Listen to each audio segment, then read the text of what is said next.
what they went through, and I want to thank the leadership for really they're doing a good job. And just as I promised, we've defeated the Biden inflation nightmare and achieved explosive new economic growth. The Atlanta Fed is predicting an astounding 5.4% GDP growth in the fourth quarter, and that's despite the fact that we had a Democrat shutdown. We would have had, that number would have been 7%, which is a number nobody's ever heard of. And we've been given great national security because of tariffs, and we've also been given unprecedented income because of tariffs. Part of the income that we gave, $12 billion, we gave to the farmers of our country. So that yesterday I was up in Iowa, and they were very happy, Madam Secretary. Yes, sir. They were very, very happy. They were great. So the GDP growth in the fourth quarter was great. And it's going to be, I think we're going to have an amazing and incredible year. Hopefully we won't have a shutdown. We're working on that right now. I think we're getting close. The Democrats, I don't believe, want to see it either. So we'll work in a very bipartisan way. I believe not to have a shutdown. We don't want a shutdown. And just yesterday, the S&P 500 hit 7,000 for the first time ever. There's never been any time at which it's done like that. And the other stocks also, I think it was 52 times for the Dow, had hit a record high. But the 7,000 was not a number that was even thinkable if you go back a year ago. So S&P hit 7,000 for the first time ever. The stock market has set, it's actually 53 all-time record highs since the election, adding $9 trillion in value to savings, retirement accounts, and 401ks. And I mean, everybody benefits, but we have record stock markets. Companies have never done well. And most importantly, if you think about it, after 4 years in which Biden got much less than $1 trillion of investment into our country, actually it was taken over 11 months, even though we're 12 months. In 11 months, we've taken in more than $18 trillion. So they did less than $1 trillion, Scott, in a period of 4 years, and we've done $18 trillion in less than 1 year. So there's never been anything like that. No other country has done those numbers, by the way, in history. 10 years ago, one country did $3 trillion. No other. We did $18 trillion is being invested now. Thousands of businesses, plants, equipment all over the country are being built right now. And they're going to be opening pretty soon. And when they open, you'll see numbers like nobody's ever seen before. The economy is doing amazingly well. I wish the press would report it, but people are finding out. They're seeing it. It's coming. It's becoming pretty evident. It's hard to hide. Biden inflation, which is really stagflation, cost the typical family $34,000. Think of that, $34,000. But after 1 year, growth in real incomes is outpacing inflation by more than $3,000 under Trump. So one cost $34,000 and one made $3,000. That's a big swing. Gasoline has plunged to, think of this, over $4 a gallon, depending on where you are. In California, it's $7, $8 a gallon. I was in Iowa, and they had $1.85, because I had it at $1.99 a gallon. And I was corrected by two farmers that said, I just bought my gasoline for $1.85. So, Chris, you have to be doing something right, you and Doug, right? But I don't want to give you too much confidence. You got to keep it going. We're drilling, I think I can say we're drilling more than at any time ever in the history. We're taking out more energy out of our land, but specifically, if you look at oil and gas, we've never been anywhere even close. Is that a correct statement? That is correct. All-time records. Yeah, great. It's a great job. Well, it's supply and demand. So that's going down rapidly. And, you know, when energy goes down, everything else goes down. They tried to do their thing. It was a disaster. Then they ran back very late to the Trump policy, but they didn't do the Trump policy. They cut leases. They did everything that they could do, but they lost it. And they were very high. And we're now less than $2 in many areas, $2.30 a gallon average. Grocery prices, airfares, hotels, car payments, and rent prices are coming down very fast. And you don't hear the word affordability issued by the Democrats anymore. Now they're going into other things because they're getting beaten badly on affordability. Remember that when I was elected, I came into office, I inherited a total mess, starting with eggs, which were 4 times higher than they were just a year before. And Brooke got them down very quickly before Easter. They said they wanted me to buy plastic eggs for the egg hunt, at the very famous egg hunt at the White House. Sir, would you buy plastic eggs? I would buy a lot, of like 100,000 eggs. I said, we're not going to buy plastic eggs. And by the time we had the egg hunt, a few months later, we had the prices down pretty good. And now they're really low. Now they're at a very low level. So we really have, you don't hear the word affordability because we inherited very high prices and we inherited the highest inflation in 48 years. I say the history of our country. I think it sounds almost the same. Actually, I think 48 years sounds actually worse for some reason. So I'll go with the 40 because the press corrected me. I said history and they said, it's not history, it's 48 years. I said, I'll accept that. And we had the highest inflation in 48 years. We have now as you saw yesterday with the Fed, I'm not a fan of his, he said that inflation essentially is not a factor. It's really been pretty amazing. I just put out a statement about his statements. I won't repeat them here because they're too angry. And thanks to our tax cuts, millions of Americans will soon receive record-setting tax refunds. You're going to get a lot of tax refunds, with the average refund expected to be over $1,000 higher than it has been at any time. So we're going to be getting some pretty good refunds, a lot of people. If congressional Democrats had their way, Americans would right now be facing the largest tax hike ever. You know, their proposal was to raise taxes very substantially. And our proposal, which is in the great, big, beautiful New Deal, it's a New Deal in its own way. It's a Republican version of the New Deal. Right behind you is a nice picture of FDR. This is a much better deal than the FDR deal. But we have the great, big, beautiful bill. And it's given tremendous tax cuts and a lot of other things. People are now finding out how good it is, and it's just kicked in as of January 1st, by the way. So we're really starting to see it. Even though it's a month, we're really starting to see it. The U.S. economy would be cratering if they had won this election. Our country would be in very bad shape. Would be maybe not much of a country anymore. I don't think it would be a country anymore. They were doing everything wrong, but they were going to give you the largest tax hike in history, and we're giving you the largest tax cut in history in the great, big, beautiful bill. In addition, I think it's very good. I think it's very important. You have no tax on overtime, no tax on tips, and no tax on Social Security, but you also have, you're getting this is the first time this ever happened. If you buy a car, you go out and borrow money, you get an interest deduction. You take the interest rate, the interest that you're paying on the loan, you're able to deduct it for income tax purposes. So that's a first ever, and I think it's going to be great for everybody, including the car companies. I was in Detroit 3 weeks ago. I went to the Ford factory, spoke to the General Motors people. It's all the same. They're doing better than they've ever done. The factory I went to was like a World War I, earlier than World War I factory, opened up. One of the oldest buildings, but one of the biggest. And Ford was getting ready to close it a couple of years ago, and then they saw that I was doing well, and it looked like I would have a good chance of winning. And they kept it going, barely going. And last week they announced, during my visit, they announced that they're going to round the clock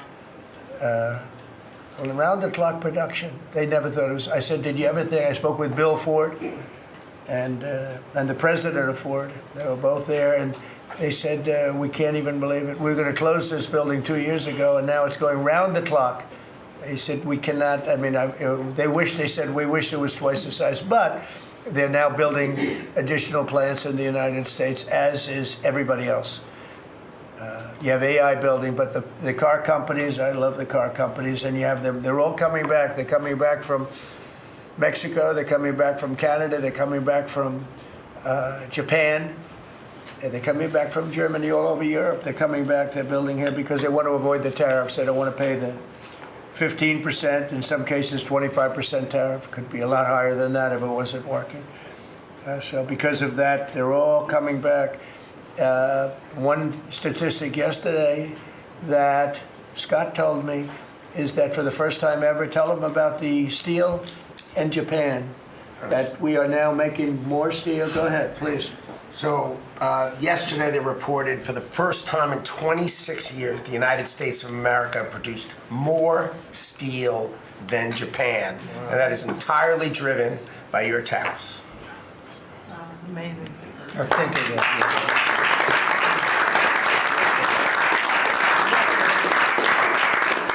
He obviously said that much better than I did because I got no applause that I'm giving you home run after home run. He says one thing and everybody I should have saved that one for myself.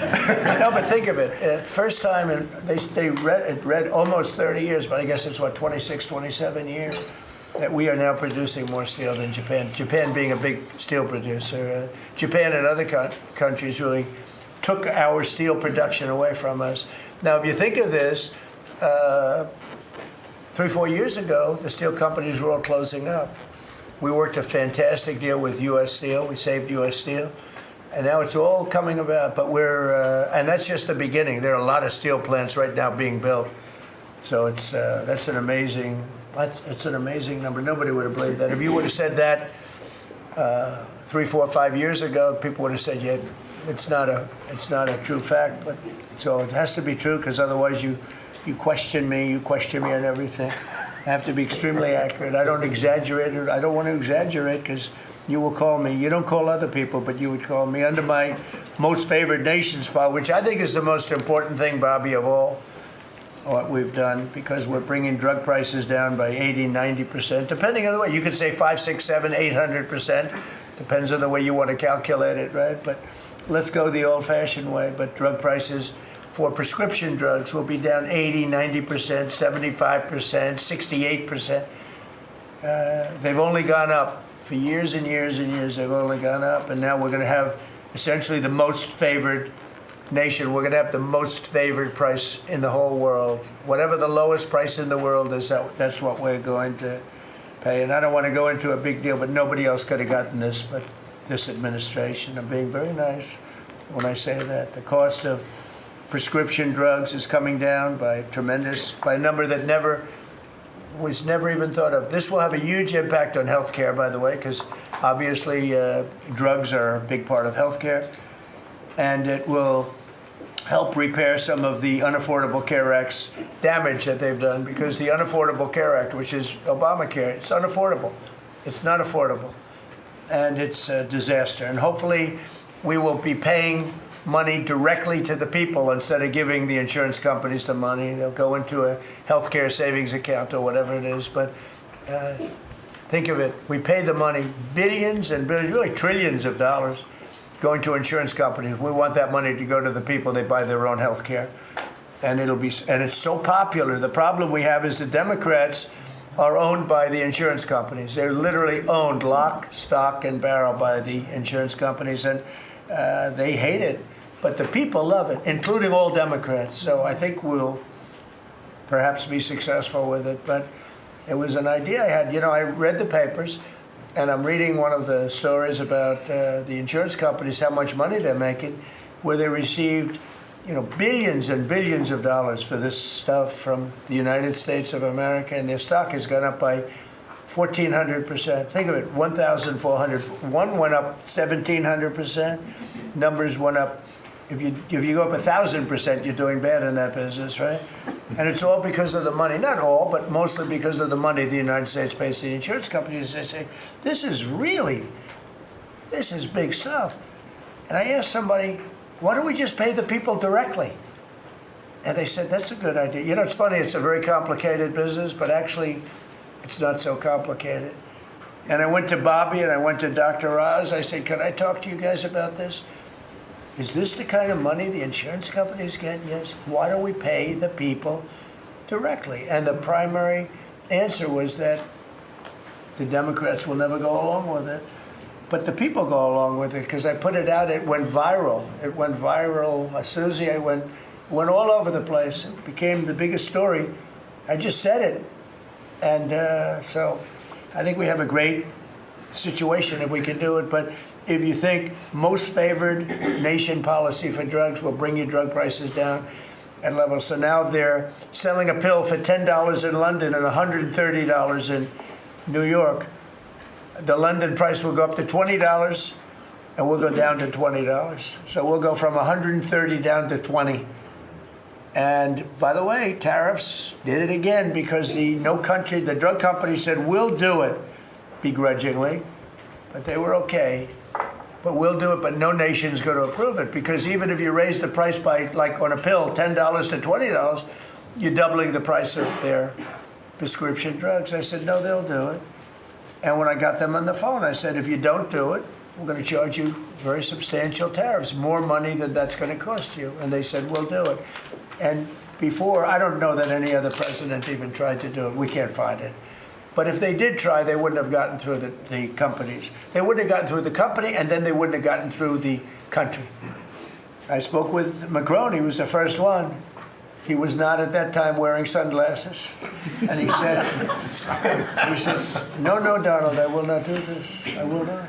I won't even consider. You're asking me to double the price. I said, you have no choice. You have to do it because you guys have been ripping us off. In other words, the whole world, we've been subsidizing the whole world on drug costs. That's why they were $10 and we'd be at 130. As an example, there were many examples. I could give you examples even worse. He said, no, I will not do that. And I said, yes, you will. 100% you'll do it. He said, no, I won't do that, Donald. You're asking me to double the cost of our prescription. We will not do that. I said, look, you've been ripping us off now for decades. We're not going to do it anymore. You can do it under Biden and Obama and other people. You're not going to do it under us. We won't do it. I said, well, if you don't do it, I'm going to charge you a 25% tariff on all of your wine, champagne, and everything else you sell into the United States. He said, like I said, I will do it. And that was the end of the conversation, right?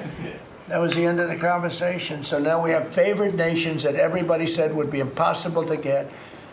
And I then had the same conversation with 15 other countries. Every one of them agreed. After a short conference, they all said no.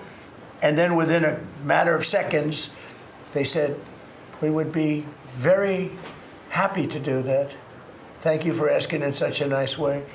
And it's a great achievement. I think it's going to be one of the best achievements we've had in this country in a long time. So we're going to be knocking drug prices down at levels never seen before. I want to thank the drug companies because once they agreed, they really did. They felt it was very unfair. One of them told me it's actually a relief to agree because this has been just a rough thing for me, to justify it. Because they couldn't justify it. I said, how come in London I can buy something for $10 and in New York I have to pay $130? And they go, well, it's research and development. I said, yeah, but you have research and development from them. Made in the same factory, made in everything. This is where my friend, who's very successful, I told you, a seriously overweight person, he takes the fat pill or the fat shot. And he was in London and he said, costs $87 there, costs $1,300 in New York. What's going on? He called me up. And, I knew that, but he put it in a very blunt way. I've known him a long time. He's a crude individual, but smart as hell, made a lot of money. But he just thought it was sort of ridiculous. He happened to be in London, and he got the shot, Ozempic, I think, or one of them. And I told him it wasn't working. For him, it didn't work. And he brought up a good point. It didn't work. I told him, he knows who I'm talking about. He's going crazy. He begs me not to mention. He's not talking about me, ladies and gentlemen. It's not our great vice president. No, but he begs me not to mention his name because he's become very famous without mentioning his name. And he is actually a very well-known business person. But he did make a point. But I knew the point very well. We were always paying far more than any other nation. We were subsidizing the world. Right now, there's no more of that. So we're going to be bringing the drug prices down at numbers never seen before. It's going to have a huge impact, positive impact on healthcare. So with that, we are going to ask a couple of people to say a few words. And we're not going to go through the whole table because the last time we had a press conference, it lasted for 3 hours. And some people said he closed his eyes. Look, it got pretty boring. In all fairness, I love these people. But there's a lot of people. It was a little bit on the boring side. But I didn't sleep. I just closed them because I wanted to get the hell out of here. Some of them, I didn't sleep, by the way. I don't sleep much, let me tell you. But you know, it's funny. Some of them got me in a blink. You know, when you go like. And they took me as at the closed segment of my cycle. And they said he's sleeping. And besides that, Marco, between these two guys, if I was sleeping, they'd be waking me up very fast. They'd be knocking me. Come on, you got to wake up, boss. But no, we've had great meetings. Look, we're the most transparent presidency by far, and I love going around the room. But we're going to pick a few people. I think I would like to ask Steve if he could just give us a brief description of how well we're doing in the Middle East, because we have peace in the Middle East now. Just a couple of little minor flames that we put out very easily. And very importantly, we got our last hostage back, which is incredible. Unfortunately, this was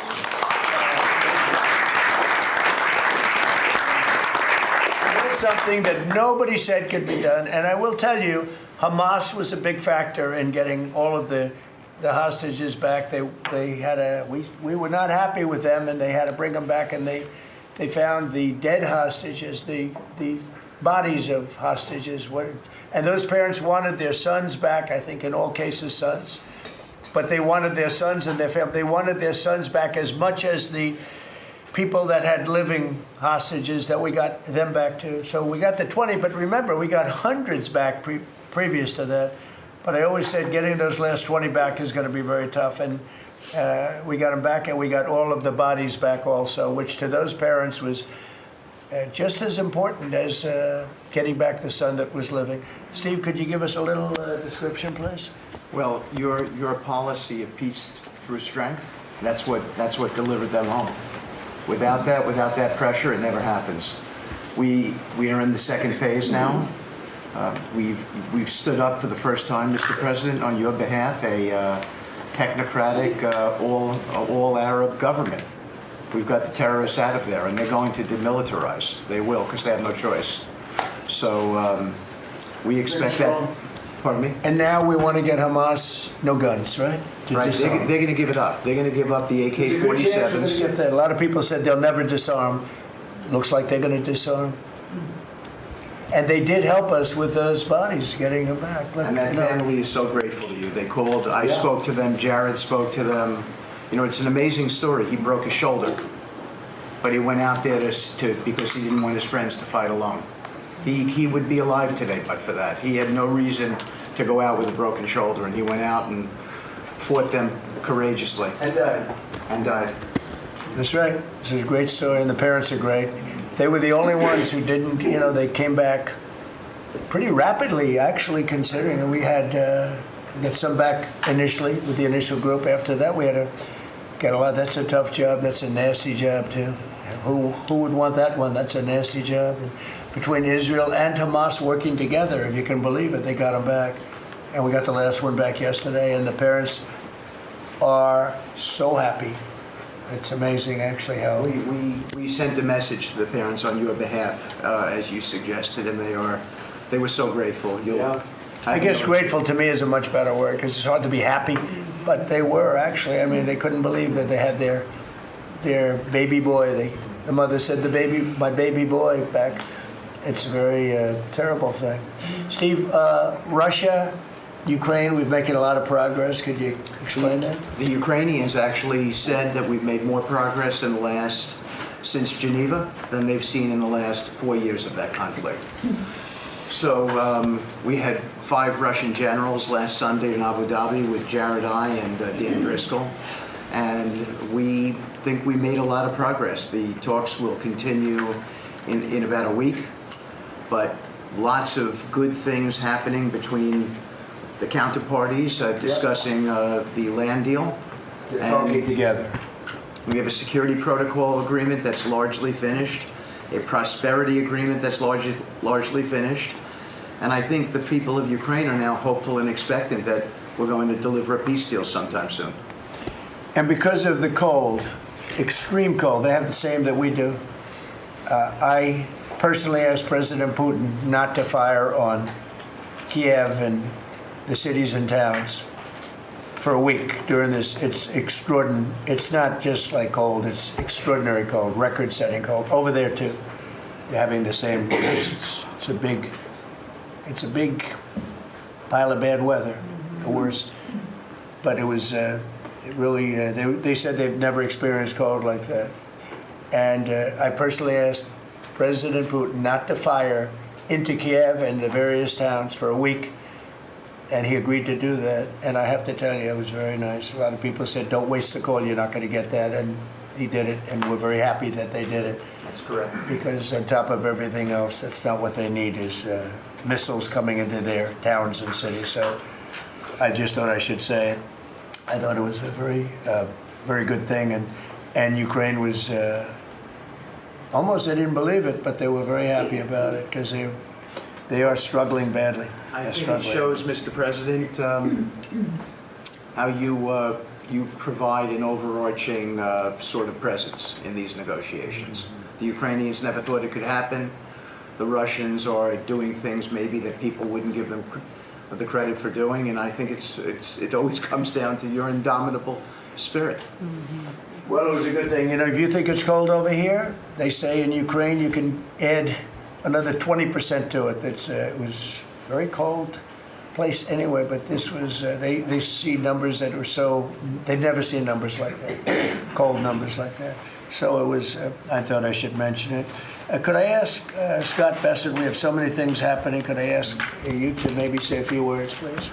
Yes, sir. So the One Big Beautiful Bill that was passed on July 4th last year, we're starting to see the effects kick in. You mentioned the great economy.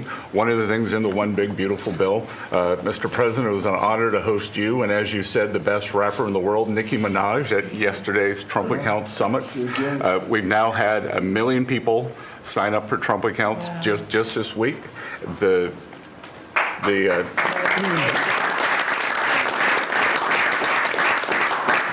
think there'll be 25 million families who are eligible. The segment that you and she did has 1 billion hits, 1 billion hits on the internet. So we're telling everyone, go fill out form 4547, trumpaccount.gov. So thanks to you, the Trump accounts, the next generation's America will benefit from today's record-breaking economy, record-breaking markets. Sir, when we came in, the Biden administration had destroyed the American people with the 3 I's: immigration, inflation, and interest rates. Immigration, check, you close the border. The inflation, as we've heard, back down to target. Prices are coming down. And interest rates, we hope there's more on the way. We've got gains in wages, low prices, and I think 2026 is going to be the year for the Trump boom. It's going to be a supply side boom. I enjoyed the trip out to Iowa.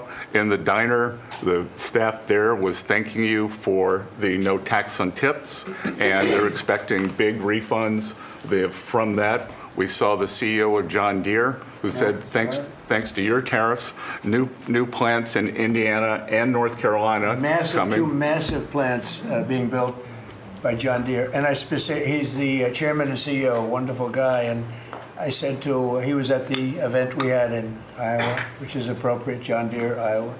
But I said to him, so what are you doing? He said, we just announced 2 massive plants.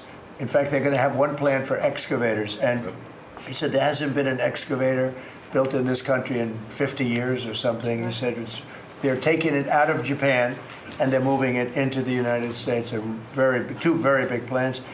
And I said, so why are you doing it? He said, because of you and because of tariffs. I said, if we didn't have tariffs, would you be doing it? He said, absolutely not.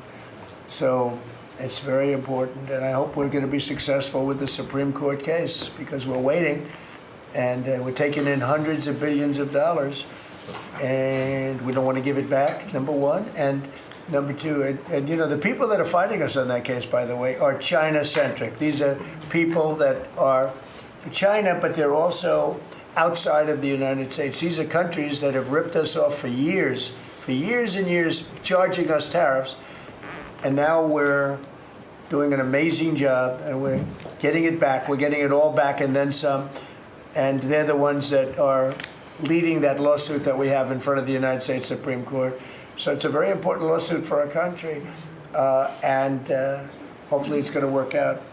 We're waiting a long time, but hopefully it's going to work out. We've taken in hundreds of billions, even trillions of dollars, and certainly we've taken in trillions of dollars of, a big part of that $18 trillion that's coming in is because of tariffs. They're coming in, they're building because they don't want to pay the tariff, and the tariffs are very, steep. They could be much steeper. You probably saw I put out a truth today, and the tariffs could be much steeper.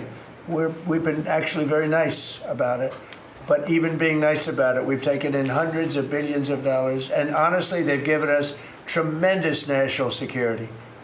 The power that we have because of that, they have given us tremendous strength and national security. Go ahead, Scott. Yes, sir. And the IEPA power you used on the tariffs, as you said, we're bringing in tens of trillions of investments. The tens of trillions of investments turns into factories construction, which turns into factory jobs, which turns into consumer spending. You've right-sized the government, so government employment is down, private sector is up. Growth was a stunning 4.7, 4.8% in the past 2 quarters, biggest back-to-back gains in a decade. And we are doing that with government finances improving. So that will bring down the borrowing costs, the calendar year budget for 2024, 7% deficit to GDP, highest when we weren't at war, not in a recession, all the way down to 5.4% and getting better. Biggest decline since 2014. Generational gains in productivity, soaring productivity. We're going to lift workers' pay, record high prices, record high profits, and stock prices are soaring. You got a manufacturing renaissance, and all the key inflation metrics are trending lower. Over the past 3 months, the consumer price index is just 2.1, and core prices are even lower at 1.6, and I think that could trend below 1, given energy, as you talked about, the pharmaceutical discounts, and rents. So we're expecting a great year in 2026, Mr. President. And we're going to be announcing next week, I think sometime, Scott and Howard and everybody, we're going to be announcing the head of the Fed, who that will be. And it'll be a person that will, I think, do a good job. We're paying far too much interest in the Fed.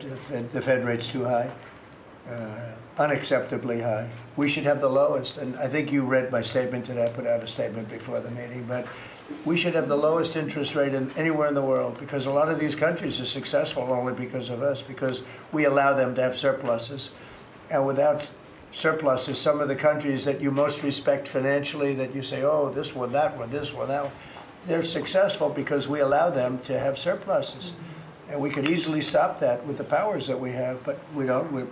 We took some of it, but we took really just a small portion of it compared to what we could take if we wanted to. We should have the lowest interest rate anywhere in the world. They should be 2 points and even 3 points lower. And if it was, each point is the equivalent of, I would say, $500 billion. So if you got 2 points low, you have $1 trillion in saving, and it's almost, if you call it just a paper expense. You can do it with a pencil. It's not cutting. It's not saying we have to get rid of jobs, or it's just like literally so easy to do. But we have a guy that doesn't want to do it because he's, I think he's politically biased. I really do. I believe he's politically biased because most smart people say it's not even a question.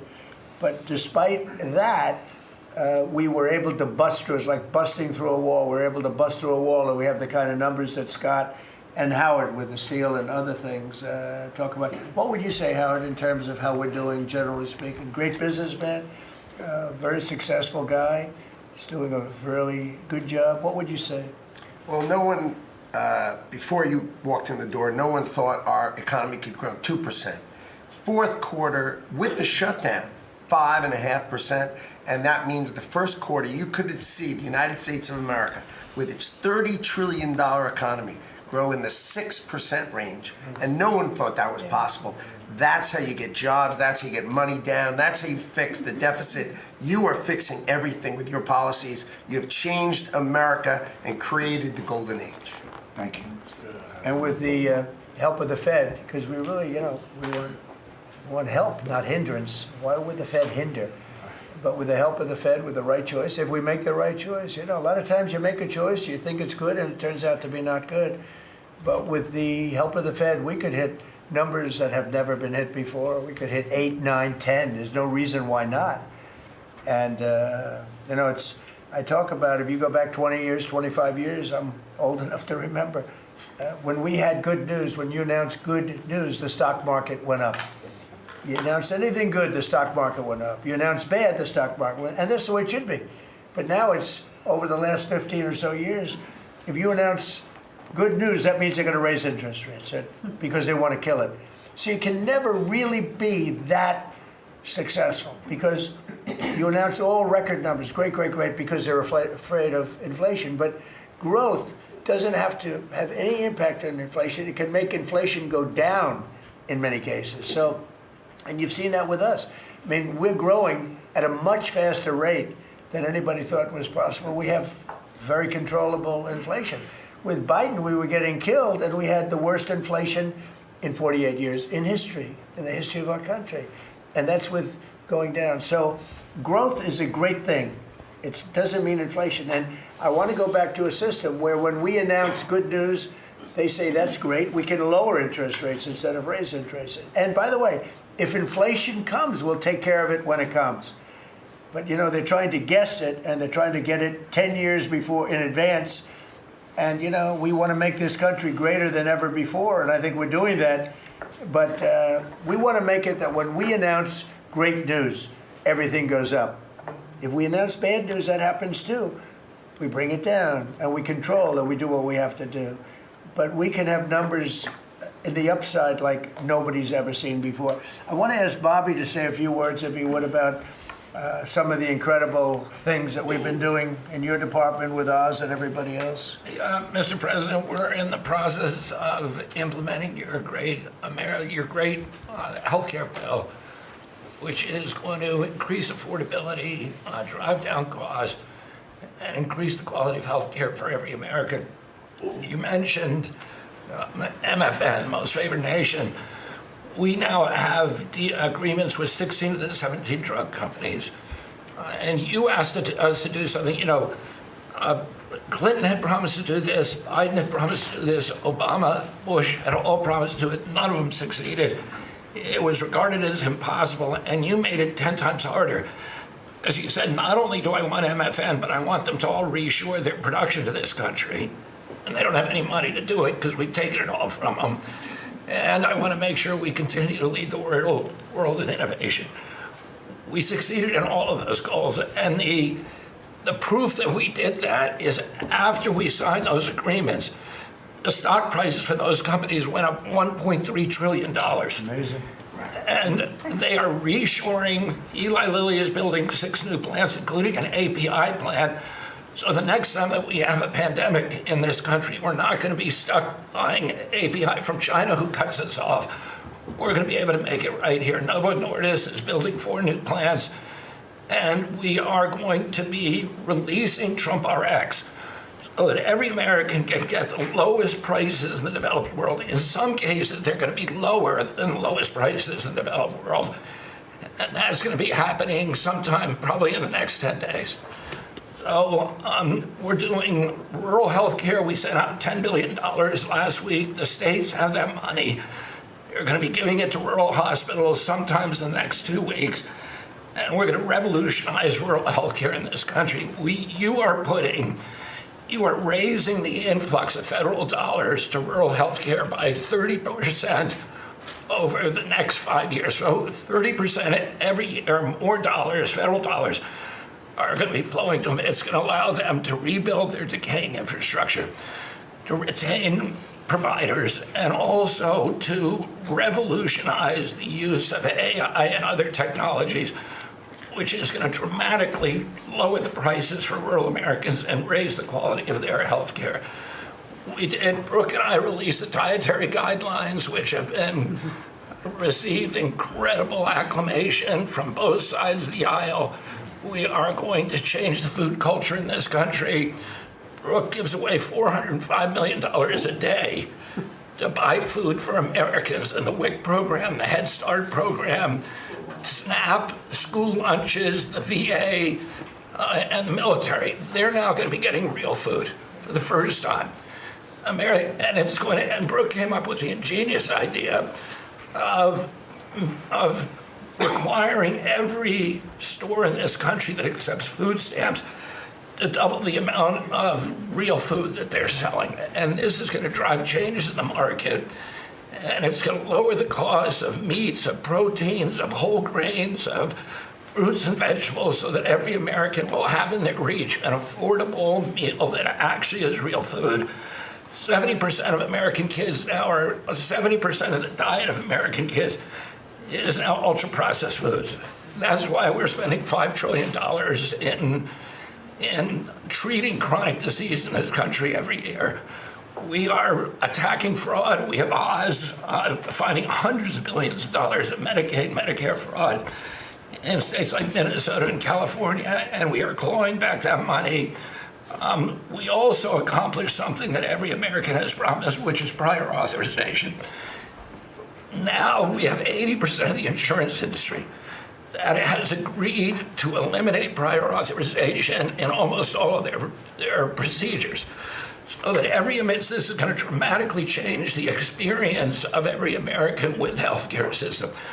When you go to your doctor at your point of care, before you leave that office, you will know whether the insurance company is going to pay for the procedure or not.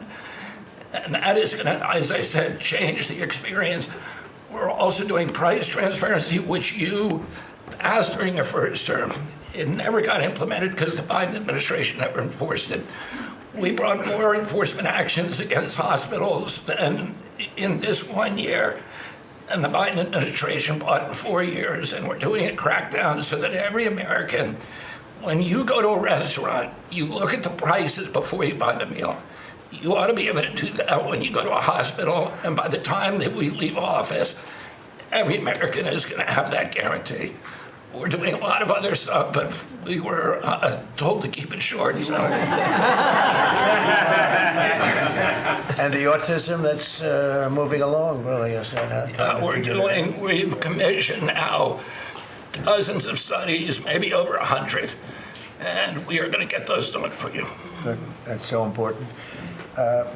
Also, Eli Lilly, Merck, Pfizer, every drug company, they're spending trillions of dollars right now, as we speak, building plants in the United States because they want to be able to save a lot of money on tariffs. It'll be hundreds of percent, 100%, 200%, 300% in 2 or 3 years from now.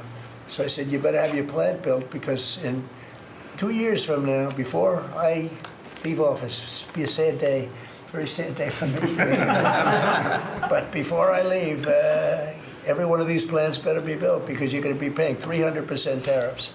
And they're all building their little hearts out. I spoke with the head of Eli Lilly, who's a fantastic guy, a star, actually. He's a star, very smart. And he told me he's building 6 plants in the United States, big ones, in locations that I know very well, but all over the country. Merck is building, and Pfizer's building, and every one of them's building, and foreign companies are building. So it's an amazing thing that's happening, and you're doing a fantastic job. I read an article today where they think Bobby is going to be really great for the Republican Party in the midterms. So I have to be very careful that Bobby likes us. But we're letting you do your job, right? Thank you, Mr. President. Thank you. You're doing a great job. You and Oz and the whole group, they're doing a... I'll add this, and Marty McCary has done an incredible job at FDA. That's true. Last month, we approved more gene and cell therapies than any time in history. And we're making this a safe and productive and encouraging ecosystem for biotech so that China does not steal that industry from us. Fantastic. I'm going to ask Scott Turner to speak really quickly about housing because, in my opinion, I have very strong opinions on housing. That's what I did for a long time. I did good with it. But, you know, we got to get interest rates down even lower. They are now pretty low, but we got to get them lower. And I'm a big factor to me, the biggest factor is interest rates for housing. Only in that, you have a lot of people that have become wealthy in the last year because their house value has gone up. And, when you get the housing, when you make it too easy and too cheap to buy houses, those values come down. I don't want those values to come down. We have millions of people that own houses, and for the first time in their life, they're wealthy because their house is worth $500,000 or $600,000 or more or less, but more money than it's ever been worth before. I don't want to do anything to knock that down, and so I want to be very careful with this. You make housing, I can turn on housing immediately, but you make it too easy and you're going to knock the value down of people that own houses. I want to, for those people, those millions of people that own houses, we're going to drive those values up, but we're also going to try making it easier for people to buy. The best thing that can happen for both groups of people is lower interest rates, and those interest rates are coming down. And with a proper, intelligent person at the Fed, that person will be able to work with us to get interest rates down. That covers all of the sins. It covers everything. Lower interest rates keeps the values up for the people that have housing and lets other people buy housing. And Scott, if you could just expand quickly on that. Yes, sir. You did allude to when we first came in, sir, our fiscal house in America was a mess. But because of your economic policies, the economy is thriving. And I do have some good news to share. As you said, good news. I hope this will make the interest rates continue to go down. But because of your policies, sir, home sales in December, they rose sharply to their strongest pace in 3 years. A lot of people, when we first came in particular young people, were concerned and asking the question whether they would ever be able to afford to buy a house in America, which is the American dream. The 30-year fixed mortgage rate dipped to a multi-year lows, driving monthly payments down for the 2 years at the lowest levels. So more people can get a mortgage now, more families can be able to afford to get a home and achieve the American dream. At HUD last year, we helped and supported over 1 million people through FHA and Ginnie Mae to be able to buy a home. 500,000 of those were first-time home buyers, and hundreds of thousands of our veterans we supported. And so that's good news that millions of people in our country are now beginning to buy homes. We also, sir, saw that you are, and we're working with you, making bold action to ban institutional investors from buying single-family homes. Those homes are for the American people. So, sir, thank you for your leadership on that. Also working with Director Pulte over at FHFA to buy $200 billion worth of mortgage-backed securities, driving down even more the cost to get a home. And so we're grateful for those actions. Also, the One Big Beautiful Bill has been tremendous, making the low-income tax credit increase, working with Secretary Bessent at Treasury to produce more projects and more homes in America. And the One Big Beautiful Bill also made our beloved opportunity zones permanent. And the media doesn't talk about opportunity zones very much, but I'll do it today because I know that they have been transformative in our country. Over 1 million people lifted out of poverty, sir, in opportunity zones, 300,000 new units of housing in opportunity zones, and a 3.4 increase in the value of houses. By the way, we have to give him credit. Senator, he's a great guy. Tim Scott came to see me, first administration, first term, and he had this idea for opportunity zones. And he gave me the idea. We did it. We implemented it. It's one of the most successful programs in the history of our country, and nobody talks about it. The press doesn't talk about it, but I want to just tell you, Tim Scott, Senator, South Carolina, did a great job, right? Did a wonderful job, yes, sir. Did a good job. He's a good man. Yes, sir. And so those have been made permanent now.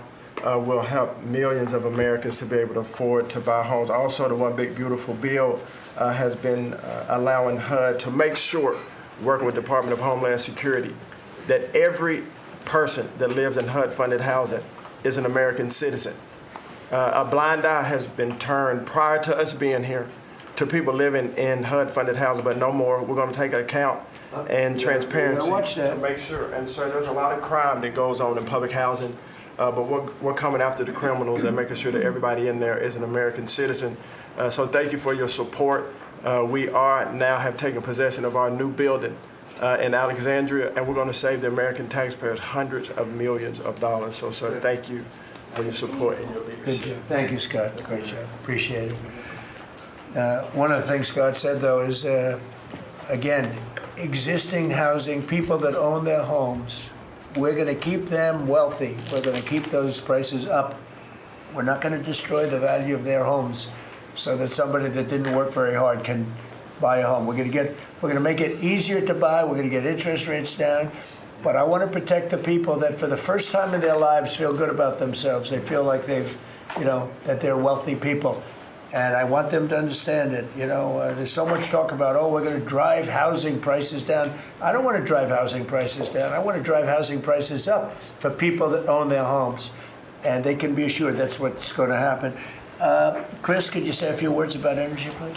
You bet, Mr. President. I can say with confidence that your energy dominance agenda is firing on all cylinders. United States oil production today is greater than Saudi Arabia and Russia combined, the number 2 and number 3 producers. Our natural gas production today is greater than Russia, China, and Iran combined, the 2nd, 3rd, and 4th largest natural gas producers. Huge production in the United States. Secretary Burgum at the Interior Department has taken in more money on oil and gas lease sales in the first year of this administration than the entire 4 years of the Biden administration. And beyond oil and gas, 6 new coal leases under this first year of this administration from the Interior Department, and coal production is growing again in the United States after years of decline. And this beautiful clean coal was the MVP of the huge cold snap we're in right now. I can say with some confidence, hundreds of American lives have been saved because of your leaning in and stopping the killing of coal and revitalizing coal.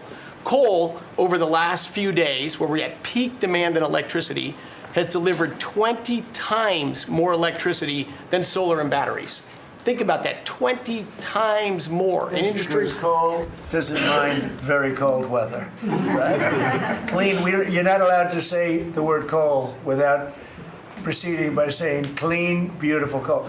Clean, beautiful coal. It's not affected by bad weather. Rain, snow, sleet, freezing cold. How does it react under freezing cold weather? It steps up and delivers big time. In fact, what coal did during this storm was deliver massively more electricity than it was delivering a month ago, because we needed far more electricity. Who can step up? The windmills, by the way, are all frozen. You know that they don't turn. The windmills aren't turning. The windmills that these fools paid for. The fool is this country, because the people that have the windmills get massive subsidy, and they make a fortune on windmills that don't even work, and they don't produce anywhere near what they should be. And it's the most expensive form of energy there is. And by the way, Europe is destroying itself with the stupid windmills they're putting all over their beautiful areas of most magnificent landscapes in the world, and they're just destroying. Europe better get smart. Between immigration and energy, they're destroying. It's not recognizable. They've got to smarten up before it's too late. Please go ahead. Yeah, in New England, with somewhat European energy policies, at peak demand time, very cold in New England, wind, solar, and batteries that you were just speaking of delivered less than 3% of the electricity needed at peak demand time, and that's when it matters. Because if electricity goes out when it's very cold, people die. Over 200 people died in a smaller cold snap during the Biden administration. This was massively larger geographically. We've had no failure of the electricity grid, no failure of long-distance transmission lines. Local distribution lines have iced up and come down, and we have people from all over the country working to get those back up because people need their lights back on. But your energy policies delivered just a dramatically different outcome for the American people. If we'd continued the Biden-era policies for one more year, continued to shut down coal plants, continued these crazy climate restrictions that wouldn't even let power plants run at maximum demand time, we hadn't liberated all the backup generators that are sitting there. We gave up an emergency approval, So a lot of run the everything. plants that we're going to close, coal plants that were modern and good and threw off very little problem, and that were really powerful. By the way, China does most of everything they're doing with coal. Not that we want to copy anybody, but they make the windmills, but they don't have a lot of wind farms. Somebody ought to look at that. How many wind farms do they have? Very, very few. They make them, they sell them, they make a fortune, but they don't use them. So the coal, I understand they're using it also as a great backup. So you build a plant, but they have it as a backup in case of tragedy, in case of really bad weather, et cetera, et cetera. They actually store coal on the site of other plants so that if they need emergency energy, the coal is always going to be there, whereas other things aren't. Is that correct? Exactly. Coal just Pretty good. stepped up here to 25% of our electricity during this high demand time. Natural gas, coal, and nuclear, they are what run the American electricity grid. The others are ornaments and often expensive And you ornaments. stopped plants from being demolished, right? 17 gigawatts of coal generation plants were slated to close last year that were stopped from being closure by this And if they administration. were closed, we would be really tight on energy. We would have had significant blackouts at these peak cold times, and extrapolating from the last storm during the Biden administration, I think at least hundreds of deaths. Because in the South, a lot of heating is done with electricity generation. If those grids go down, people die. So these, and when you're going back to the Working Families Tax Cut Act, or the One Big Beautiful Bill, that got rid of $500 billion of subsidies, energy subsidies, that do nothing but make energy more expensive and less reliable. And under this administration, we've spent massively less on energy, and we've delivered massively more on energy. And when you have more energy of lower prices. It's a fantastic job. You and Doug. Doug said, you got to get this guy, Doug. You got to get this guy, Chris Wright, and get him as soon as you can. I said, but I want you to run energy. He said, well, I'm good at it, but he's better, right? Didn't you tell me that? So I gave him the land, I gave you the energy, right? And it's a great combination. I mean, they literally have, I said, maybe we'll merge it in some way. They said, we don't have to. We get along. They work together, right, with the land. He's got the land and the energy. He's got the knowledge to take it out. It's been a good combination. This administration, the whole administration, and your leadership has been very focused on energy, because we can push down energy prices, we can lower costs on Americans, and we can raise wages by bringing jobs and opportunities here. It is a transformation of American energy. Thanks for your leadership. He's one of the most respected people in the energy world. And Doug told me about Chris Wright. They said, if you could get him, what he gave up to do this job, you're making a little less money, but that's all right. You don't care. What you're doing is fantastic. But he said he's the best in the world. Other people have told me that. The heads of the biggest companies have told me that. And it's really panning out to be so. We appreciate it very much. It's great.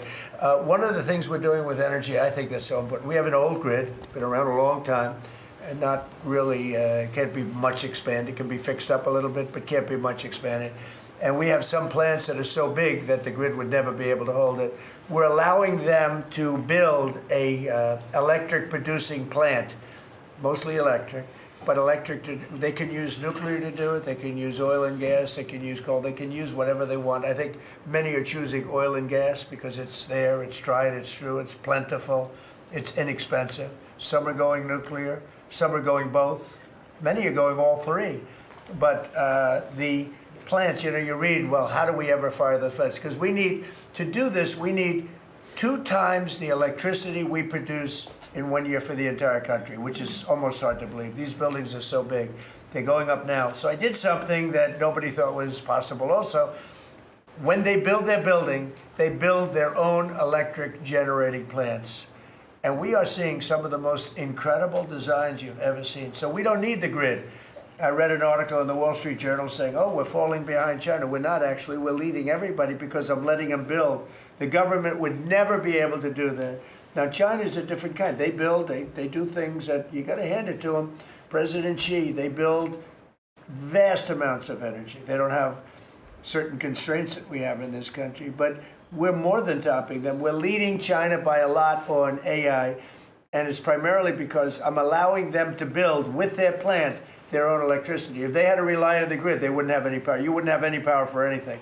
And they're building the electricity. And one of the reasons I'm able to do that is we have a very capable man in the room named Lee Zeldin.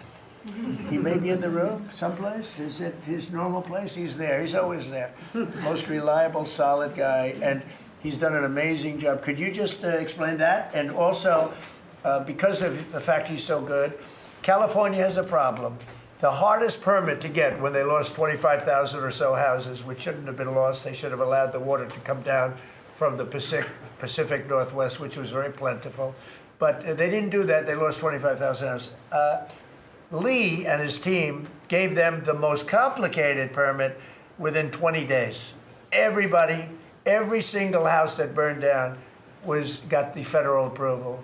Unfortunately, it's well over a year, and the state and the city, that's Gavin Newsom, and the city, the mayor, who's grossly incompetent, by the way, they have been unable to give permits. There are like 3 houses being built out of thousands and thousands. They have no permits. So I read about a week ago that it's possible, because of what's happened, whether you declare national emergency or something, these people are they're dying to build their house. They want to do something, that I could put somebody in charge from the federal government. Congratulations, Lee. And I'm putting Lee Zeldin in charge of getting them their permits, city, federal. You have the federal, you need the city and state. And I hear you have great powers over them if we want, and we're going to give you that power. We've already given you that power. So Lee Zeldin is going to work with the thousands of people that are dying to build their house. And I also recommend one other thing. Give them the house plus a 10% bonus. In other words, you get a bonus, you can build your house 10% larger. They've suffered so greatly, they've waited so long, and they should be given a bonus. So I think, and I've heard this has been done before, they get a 10% bonus. They can build a house that's a little bit larger than what they had before. And I'd like to have you take it over. Mr. President, your great Secretary of State was looking for another job. So. I was thinking about him, but he's pretty well booked. I watched him yesterday. He did a great job yesterday, but he's a little booked up. Let's go, Lee. Talk. No more ideas like that, Lee. When President Trump came into office, he immediately signed an executive order giving EPA 30 days to complete our Phase 1 hazardous material removal, so that the Army Corps can come in and complete their Phase 2 debris removal. So at first, the response was that was going to be impossible. Good luck trying to get it done maybe by the summer. But we figured it out because operating at Trump speed, the president was just sworn in. We had to get it done, and we got it done in less than 30 days. The Army Corps then came in and completed the debris removal. So the federal government, while the governor has tried to accuse this president of not focusing with a laser on putting all of the weight of the federal government into getting this done, it happened from the moment he was sworn into office. SBA came in. I think it was about half of the disaster loan money, billions of dollars from last year went towards these residents and businesses. So the full weight of this government. But right after I was sworn in, which was actually a year ago today, my first trip was to East Palestine because the vice president never forgets his home state. The second trip was going to Los Angeles. There were people with contractors all over Palisades and Eaton ready to rebuild right then and there. You're talking about a year ago. And now the frustration, the passion that we all hear from all of these Los Angeles residents. And President Trump, he's made it clear to us that he's heard enough. And the message should be heard loud and clear to that local leadership. They should be motivated listening to this right now. And when this cabinet meeting is over, if it hasn't been done already, is that they need to go into the office where these permits are just laying around, flip over tables if you have to, fire people if you have to, and get all of these approvals done so that people can rebuild their lives. It's been a year, and this president has had enough. So whatever you can do, that's going to be very important. And it's so sad, those people, we were there a few days after the fire. You were there with me. We're walking down the streets.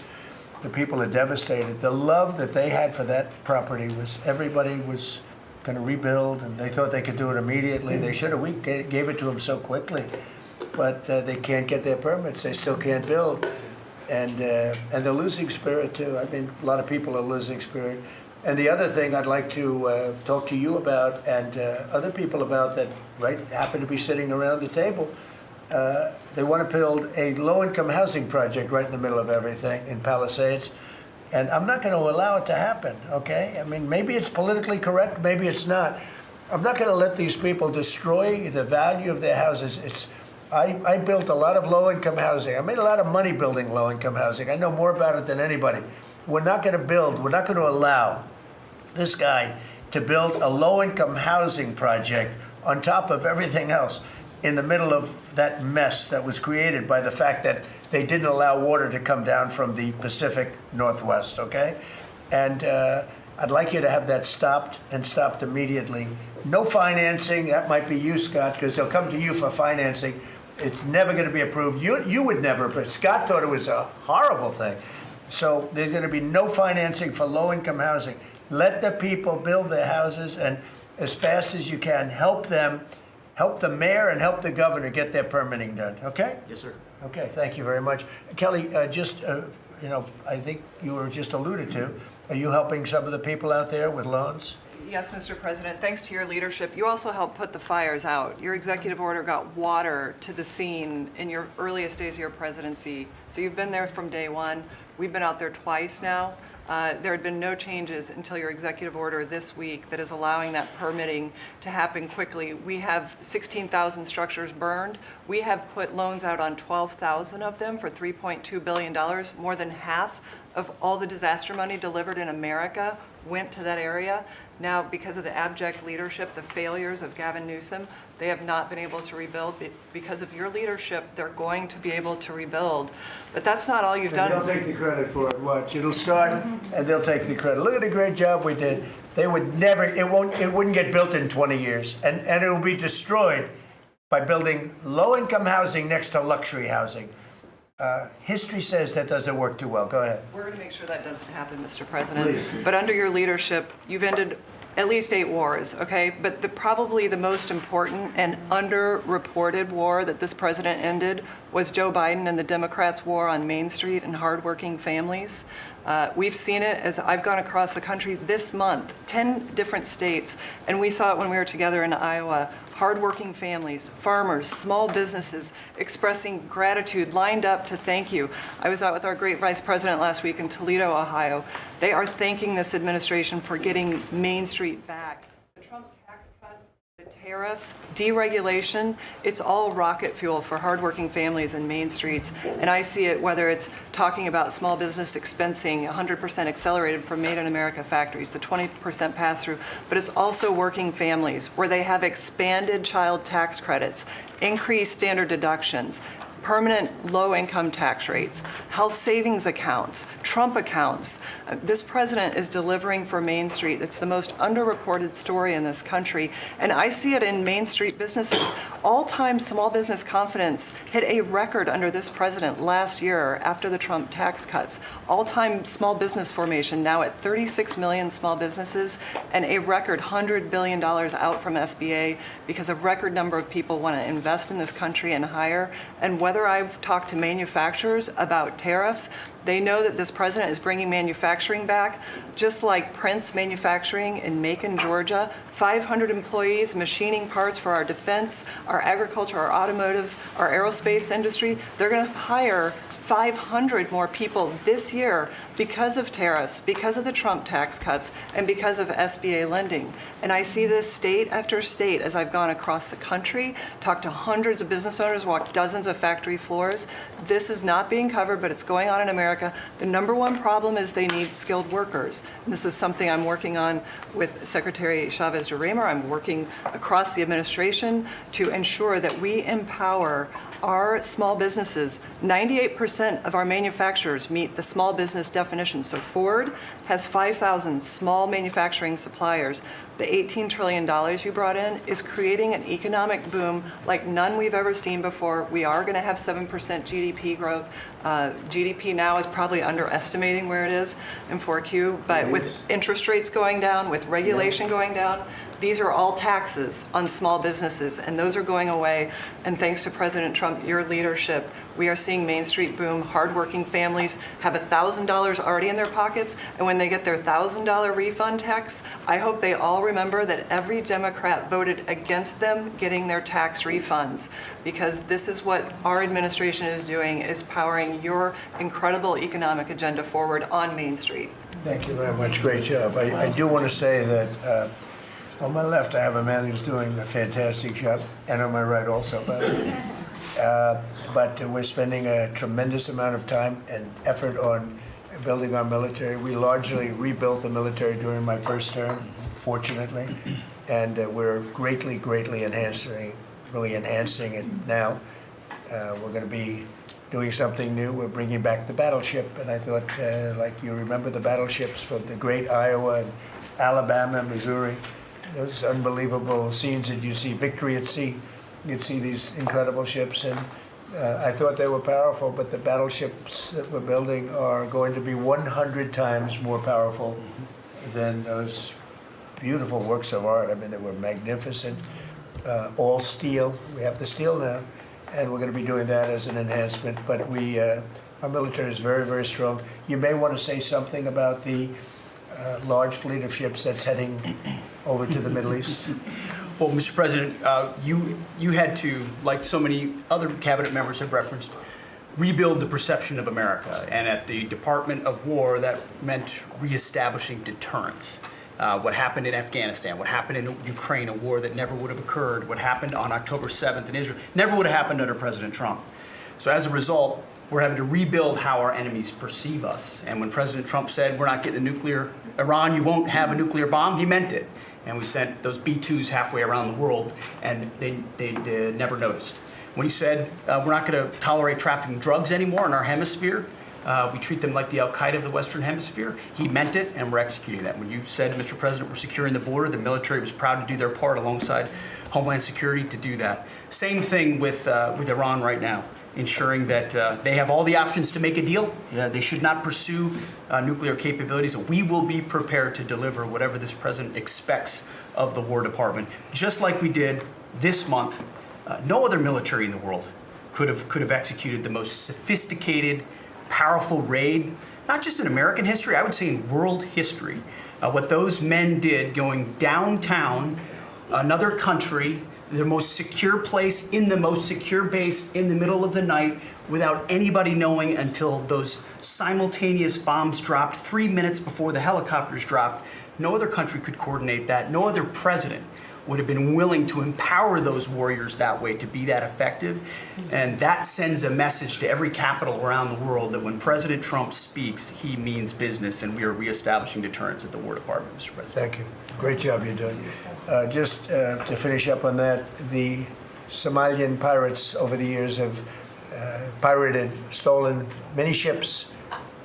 They would get large amounts of money for the ship. You know, you have $1 billion ship, and the insurance companies didn't want to fight because, you know, some of those ships are very flammable. They're carrying millions of barrels of oil. Very flammable, very dangerous situation if they're shot at. So they wouldn't fight. We notified them a number of months ago. Anybody that does that gets the same treatment as a drug dealer sending their drugs in from Venezuela or anybody else.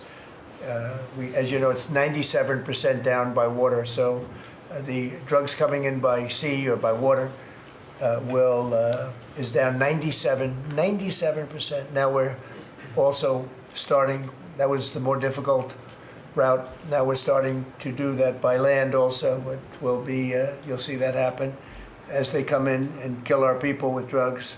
I think the real number is 300,000 people a year, not 100, but whatever it is, it's a lot of people, hundreds of thousands of people. They're going to get hit. But also we added to the list the Somalian pirates that go out on a boat, similar type boat, actually not quite as fast, not quite as nice as you can imagine, but they get the same missile that we give to the people that are bringing drugs. And so far, we haven't seen anybody going out. So the traffic is not being interfered with by people pirating our ships. Not our ships, ships all over the world. I said, make it for any country. We're doing the rest of the world a favor. It's a very effective favor, but we see very little pirating nowadays. You used to have ships being taken every single, like 2 or 3 a week, these massive ships that be brought in to some place in Somalia, which I don't even know is it a country. We have Ilhan Omar left, and then she gives us lectures on the Constitution of the United States. These people are, what they've done to rip off our country is terrible, but the pirating has essentially stopped. They know that if anybody even makes a move toward a ship, they get the ultimate treatment. They will go to wherever they want to go, but it's probably not going to be to heaven. I can't imagine, but they get hit very hard, just like a drug dealer, just like the boats, the ships that are coming in. Every boat that comes in with drugs on it that we take out, we just saved 25,000 American lives. Each boat is the equivalent of saving 25,000 American, mostly American, but American lives. So I just wanted to let you know that, and Pete's been totally authorized to do that, and they know it's going to happen, and it seems that all of that brisk business that they had has been stopped in its right in its foot. So I just want to thank everybody for being here. My cabinet has been amazing. I like this much better than going around for 3 hours. We'll pick on other ones. Pam, you're doing great. We're all doing great. JD, if you'd like to say something, you can. Would you like to really quickly? He is, after all, the Vice President of the United States. It's okay, sir. I'm here for the free coffee. I just say it's an honor to serve with this group, and we're doing a lot of good for the American people. We're very proud of it. Yeah, we're very proud of the country. We're very proud of you. Thank you very much, everybody. Thank you.